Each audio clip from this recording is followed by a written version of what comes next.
Views welcome to DJ mass Tamil channel. ரொம்பவே பரபரப்பாக போயிட்டுருக்க மகாநதி சீரியலுக்கான அப்கமிங் எபிசோடில் சித்தப்பா மூலியமா ராகவ் வந்துட்டாங்க அப்படின்ற விஷயத்தை தெரிஞ்சுக்கிட்ட நம்ம விஜய்க்கு பார்த்தீங்கன்னா கன்ஃபார்ம் ஆகிடுது. ராகவ் தான் குழந்தைய கடத்திருக்காங்க அப்படின்னு சொல்லிட்டு குழந்தைய காப்பாற்ற போகணும் அப்படின்னு சொல்லிட்டு அவசர அவசரமாக விஜய் கிளம்பி போக கூடவே காவேரி நானும் வரேன் சார் அப்படின்னு சொல்லிட்டு கிளம்பி போகிறாங்க. போகும்போதே ஒரே பதட்டத்தோடையும் ரொம்ப கோவத்தோடு இருக்கிற விஜய் பார்த்து யார் சார் ராகவ் உங்களோட ரிலேட்டிவா இல்லை தெரிஞ்சவங்களா உங்களோட எனிமீஸ் யாராவது அப்படின்னு சொல்லிட்டு காவேரி கேள்வி கேட்க அதுக்கேற்ற மாதிரி காவேரி கிட்ட பதிலளிக்க நீங்கள் ஒன்றும் கவலைப்படாதீங்க சார், கண்டிப்பாக அம்முக்கு எதுவும் ஆகாது அப்படின்னு சொல்லிட்டு ஆறுதலாக பேசிட்டு வராங்க. பக்கம் சாரதம்மா கால் பண்ணி காவேரி கிட்ட விசாரிக்க குழந்தைய பற்றின தகவல் ஏதாவது தெரிஞ்சு தடை அப்படின்னு சொல்லிட்டு இல்லைம்மா குழந்தைய தேடிதாம்மா போயிட்டுருக்கோம் அப்படின்னு சொல்லிட்டு நம்ம சாரதம்மா கிட்ட சொல்ல சாரதம்மா ரொம்பவே பதறி போகிறாங்க. ஒரு வருஷம் கழிச்சு என்னோட பேத்தி கிடச்சிட்டாலே அப்படின்னு சொல்லிட்டு நான் ரொம்பவே சந்தோஷத்தோடு இருந்தேன். ஆனால் இப்போ இது மாதிரி ஆயிடுச்சு அப்படின்னு சொல்லிட்டு புலம்பிக்கிட்டே அழுதுகிட்டே இருக்காங்க. விஷயத்தை பற்றி கங்கா யமுனா 2 பேர்கிட்டையும் சொல்ல என்னம்மா ஆச்சு, அப்போ குழந்தை யார் கடத்திட்டு போனது அப்படின்னு சொல்லிட்டு ரொம்பவே அதிர்ச்சியாக கேட்க வேறு யாருடி அந்த ராகவ் தாண்டி அப்படின்னு சொல்லிட்டு சொல்கிறத கேட்டு என்னம்மா சொல்கிற, இத்தனை வருஷம் கழிச்சு ராகவ் எப்படி வந்தா அப்படின்னு சொல்லிட்டு எல்லாத்தையும் கேட்டுட்ருக்காங்க. காவேரிக்கிட்ட இப்போ ஃபோன் பண்ணி கேட்டதில் ராகவ் அப்படின்ற பேரை சொன்னாடி, ராகவ்னா யாருன்னே காவேரிக்கு தெரியல, அவங்க வீட்டில் பேசியிருந்துருக்காங்க போல இருக்குது, அதை வச்சு என்கிட்ட சொன்னா அப்படின்னு சொல்லிட்டு சாரதாம்மா விஷயத்தை சொல்லிட்டுருக்காங்க. வருஷம் கழிச்சு இப்போதாம்மா நம்ம அம்மா நம்மக்கிட்ட சேர்ந்துருக்கு, அதுக்குள்ளே அந்த ராகம் இப்படி பண்ணிட்டானே ரொம்ப டென்ஷன் ஆக அதுக்கப்புறமா அவங்க அம்மாவுக்கு ஆறுதல் தெரிவிக்கிறாங்க. நீ ஒன்றும் கவலைப்படாதம்மா, கண்டிப்பாக விஜய் குழந்தைய காப்பாற்றிடுவார், திரும்பவும் வந்துடுவாம்மா, நீ கவலைப்படாதம்மா அப்படின்னு சொல்லிட்டு ஆறுதல் சொல்கிறேன். அந்த நம்பிக்கையில் தாண்டி நான் இருக்கேன் அப்படின்ற மாதிரி சொல்கிறாங்க. பக்கம் அலைஞ்சு திரிஞ்சு ஒரு வழியாக ராகவோட வீட்டை கண்டுபிடிச்சிட்டு நம்ம காவேரியை காருக்குள்ளே இருக்க சொல்லிட்டு உள்ளே போகிறாரு. உள்ளே இருக்க ஆட்கள் எல்லாரையும் அடிச்சுட்டு ராகவ் தேடி உள்ளே போக ராகவ் விஜய் பார்த்ததும் வா விஜய் நீ வருவேன் நான் எதிர்பார்த்துட்டு தான் இருந்தேன், இல்லையே இவ்வளோ சீக்கிரம் வந்துட்டியே, குழந்தைனா இவ்வளோ பிடிக்குமா உனக்கு, ராகவ் என்கிட்ட வாங்கின உதெல்லாம் நீ மறந்துட்டியா, தேவையில்லாமல் பண்ணிகிட்டு இருக்காது, என் குழந்தை எங்கே வச்சுருக்க அப்படின்னு சொல்லிட்டு விஜயும் ரொம்ப போல்டாக கேட்க அதானே வந்திருக்க பொறுமையாரு விஜய், அதுக்குள்ளே குழந்தைய பற்றின விஷயத்த கேட்டால் உடனே நான் சொல்லிவிடுவேன் நான் அப்படின்னு சொல்லிட்டு தேவையில்லாமல் பேசிகிட்டு இருக்கிறத பார்த்து விஜய் ரொம்பவே கடுப்பாயிட்டு போகிறாரு. பக்கம் குழந்தைய பற்றின விஷயம் எதுவுமே தெரியலையே அப்படின்னு சொல்லிட்டு அவங்க சித்தி சித்தப்பா தாத்தா எல்லாருமே ரொம்ப பதட்டத்தோடு இருக்காங்க. அவங்க மாமனாரை பார்த்த அன்பரசி இப்போ புரியுதா மாமா நான் ஏன் இப்படிலாம் பேசுகிறேன்னு சொல்லிட்டு இவ்வளோ நாள் எந்த ஒரு பிரச்சனையும் இல்லாமல் நிம்மதியான ஒரு வாழ்க்கையை வாழ்ந்துட்டு இருந்தான் விஜயும் குழந்தையும். பார்த்தீங்களா காவேரி விஜயோட வாழ்க்கையில் நுழைஞ்சதுக்கு அப்புறமா என்ன மாதிரியான பிரச்சனைலாம் திரும்ப வருது அப்படின்னு சொல்லிட்டு பயங்கரமாக கத்த ஆரம்பிக்கிறாரு. இதை கேட்ட ராதா ஆமாப்பா அவர் சொல்கிறது எல்லாமே உண்மைதானப்பா, நாள் விஜய் காவேரியை பிரிஞ்சு வாழ்ந்திருந்தாலும் ஆனால் ஒரு சந்தோஷமான வாழ்க்கையை தானப்பா குழந்தையோட வாழ்ந்துட்டு இருந்தான், எந்த ஒரு சண்டை சச்சரவு எதுவுமே இல்லாமல் நிம்மதியான ஒரு வாழ்க்கையை குழந்தையோட சந்தோஷமாக வாழ்ந்துட்டு இருந்தான்ப்பா. இப்போ பார்த்தீங்களா எப்படி ஆயிடுச்சுன்னு சொல்லிட்டு, இந்த நேரத்தில் குழந்தை யார்கிட்ட இருக்கோ எந்த நிலமையில இருக்கோ ஒன்றுமே புரியலையப்பா அப்படின்னு சொல்லிட்டு ரொம்பவே பரிதவிச்சு போய் பேசிகிட்டு இருக்காங்க.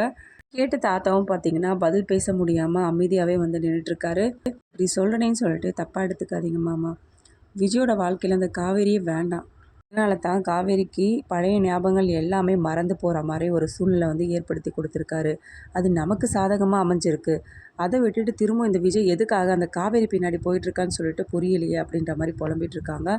என்னங்க யோசிக்க முடியும், கண்டிப்பாக தன்னோட பேரன் பேத்தியோட வாழ்க்கை நல்லபடியாக அமையணும்னு சொல்லிட்டு தானே அவர் இருக்காரு. விஜயோட சேர்ந்து வாழ்கிறது தாத்தாவோட பிரச்சனை கிடையாது, இருந்தாலும் இந்த மாதிரியான பிரச்சனைகளை சந்திக்க நேரிடுமே, தன்னோட பேரனோட வாழ்க்கை நிம்மதி இல்லாமல் போயிடுமே அப்படின்ற ஒரே காரணத்துக்காக மட்டும்தான் பயந்து போயிட்டு இந்த மாதிரி விஷயத்த வேற மாதிரியே யோசிக்க ஆரம்பிக்கிறாரு.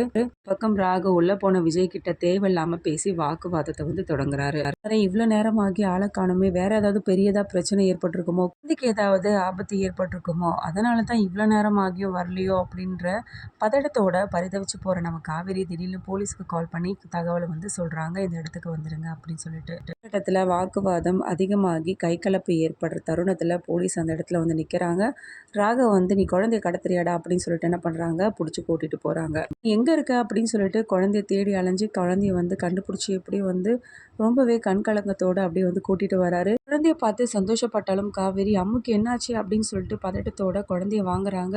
அம்முக்கு என்னாச்சு என்னாச்சு அப்படின்னு சொல்லிட்டு குழந்தைய எழுப்புறாங்க. விழிச்ச நம்ம அன்பு ரொம்பவே சந்தோஷத்தோட மிஸ் நீங்கள் வந்துட்டீங்களா, நீங்கள் வருவீங்கன்னு எனக்கு தெரியும் அப்படின்னு சொல்லிட்டு பேசுறதை நினச்சி அப்படியே ரொம்ப எமோஷனல் ஆகிறாங்க நம்ம காவேரி. காவேரி தன்னை அறியாமலேயே ரொம்ப எமோஷனல் ஆகி அம்மு கொஞ்சம் இதை பார்த்து ரொம்பவே ரசிச்சிட்டு இருக்காரு விஜய். தான் ஆடா விட்டாலும் தன்னோட தசை ஆடுன்னு சொல்லுவாங்களா, அவள் உன் குழந்தை காவேரி, அதனால தான் ஒன்றும் அறியாமலேயே இப்படி ஒரு எமோஷ்னலான ஒரு மூமெண்ட்டை நீ கடந்து வந்துட்டுருக்க அப்படின்ற மாதிரி பேசிகிட்டு இருக்காரு மனசுக்குள்ளரவே. எல்லாத்துக்குமே நான் தான் சார் காரணம், என்னை மன்னிச்சிடுங்க அப்படின்னு சொல்லிட்டு குழந்தைகிட்டையும் மன்னிப்பு கேட்குறாங்க. என்ன மிஸ் எதுக்காக சாரி கேட்குறீங்க அப்படின்னு சொல்லிட்டு குழந்தையும் கேட்க நான் மட்டும் உன்னை வீட்டுக்கு கூட்டிகிட்டு போயிருந்தா இந்த மாதிரி ஒரு நிலைமை உனக்கு ஏற்பட்டிருக்காது இல்லையா அப்படின்ற மாதிரி வந்து கேட்குறாங்க. அதுக்கப்புறமா குழந்தைகிட்ட நீ எதுக்காகடா வேற ஒருத்தர் வந்து கூப்பிடும்போது கிளம்புன அப்படின்னு சொல்ல, இல்லை மிஸ் அவங்க சொன்னாங்க உன்னவா நான் காவேரி மிஸ் கிட்ட கூட்டிகிட்டு போகிறேன் அப்படின்னு சொல்லிட்டு அதனால தான் நான் அந்த காரில் ஏறி போனேன் அப்படின்ற மாதிரி வந்து சொல்கிறாங்க. நடந்த விஷயத்தை பற்றி சொன்னதும் ரொம்பவே அப்படியே கண் கலங்கி போகிறாங்க. கண்ணிலேருந்து தண்ணியாக ஊற்றுது காவேரிக்கு. கேட்ட விஜய்க்கும் பார்த்தீங்கன்னா என்ன பேசுகிறதே தெரியல. அதுக்கப்புறமா காவேரி குழந்தைகிட்ட இங்கே பாரு அம்மு, நமக்கு தெரியாதவங்க யார் வந்து கூப்பிட்டாலும் அவங்களோட போகக்கூடாது சரியா? ஏங்க மிஸ் நீங்கள் சொல்லிட்டீங்கல்ல இனிமேல்ட்டு யார் வந்து கூப்பிட்டாலும் நான் அவங்களோட போக மாட்டேன் சரிங்களா? இப்போ நான் உங்கள் வீட்டுக்கு வரேன் மிஸ் அப்படின்னு சொல்லிட்டு குழந்தையும் ரொம்ப வந்து ஏக்கத்தோட கேட்க, காவேரி விஜயை பார்க்க, அம்மு இங்கே பாரும்மா வீட்டில் தாத்தா பாட்டி எல்லாம் ரொம்பவே வந்து கவலையோடு இருக்காங்க காணாமல் போனதுனால. அதனால் உடனே நம்ம வீட்டுக்கு போகணுமா, இன்னொரு நாள் வேணால் மிஸ் வீட்டுக்கு கூட்டிகிட்டு போகிறேன் அப்படின்னு சொல்லிட்டு விஜய் வந்து சொல்கிறாங்க. அதே மாதிரி காவேரியும் ஆமாம் அம்மு, நீ வந்து காணாமல் போனதில் உங்கள் வீட்டில் உள்ளவங்க எல்லாருமே ரொம்ப பரிதவிச்சு போயிருந்தாங்க. அதனால் வீட்டுக்கு போயிட்டு வா, இன்னொரு நாள் நம்ம வீட்டுக்கு வந்து தங்கு அப்படின்ற மாதிரி காவேரி வந்து சொல்கிறாங்க. இல்லை டாடி ப்ளீஸ் டாடி இன்றைக்கி ஒரே ஒரு நாள் மட்டும் அப்படின்ற மாதிரி கேட்குறாங்க திரும்ப திரும்ப. நான் தான் சொல்கிறேன்லம்மா, இன்றைக்கி வீட்டுக்கு போயிட்டு நாளைக்கே உன்னை கூட்டிகிட்டு வந்து விடுறேன் அப்படின்னு சொல்லிட்டு சொல்கிறாங்க. இதன் மூலிமா குழந்தையும் புரிஞ்சுக்கிட்டு ஓகே டாடி அப்படின்னு சொல்லிட்டு சொல்கிறாங்க. காவேரி வீட்டில் இறக்கி விட்டுட்டு குழந்தைய வந்து கூட்டிகிட்டு போகிறாங்க. காவேரி வரதை பார்த்து நம்ம சாரதம்மா என்னடி குழந்தை கிடச்சிச்சு அம்மு எங்கே அப்படின்னு சொல்லிட்டு கேட்க, அம்மு கிடச்சிட்டாமா அப்படின்னு சொல்லிட்டு நடந்த விஷயங்களை பற்றி நம்ம சாரதாம்மா கிட்ட சொல்ல ரொம்பவே எமோஷனல் ஆயிடுறாங்க. பரவாயில்ல குழந்தை கிடச்சிட்டாலே அப்படின்னு சொல்லிட்டு அவங்கள்கிட்டையும் நன்றி சொல்ல இது எல்லாத்தையும் வந்து காவேரி ரொம்பவே எமோஷனலாக வந்து பார்த்துட்ருக்காங்க. அங்கே எல்லாத்துக்குமே தான் தான் காரணம் அப்படின்னு சொல்லிட்டு ரொம்ப எமோஷனல் ஆகி அழுக, நீ எப்படி காரணமாக முடியும் அப்படின்னு சொல்லிட்டு சாரதாம்மாவும் கேட்க, ஸ்கூலில் நடந்த விஷயத்தை பற்றி வந்து சொன்னதுக்கப்புறமா சாரதாம்மா நீ ஏன்டி அப்படி பண்ண, இருந்தாலும் குழந்தைகிட்ட அப்படி நடந்திருக்கக்கூடாது இல்லையா, இனிமேலாவது பார்த்து நடந்துக்கோ காவேரி அப்படின்னு சொல்லிட்டு வந்து சொல்லிட்டுருக்காங்க. ஏன்னா தாய் இல்லாமல் வளர்ந்த குழந்தை எல்லாத்தையும் வந்து தாங்கிக்க முடியாது இல்லையா, அதனால் கவனமாக இருடி அப்படின்னு சொல்லிட்டு காவேரிக்கு அட்வைஸ் பண்ணுறாங்க சாரதாம்மா.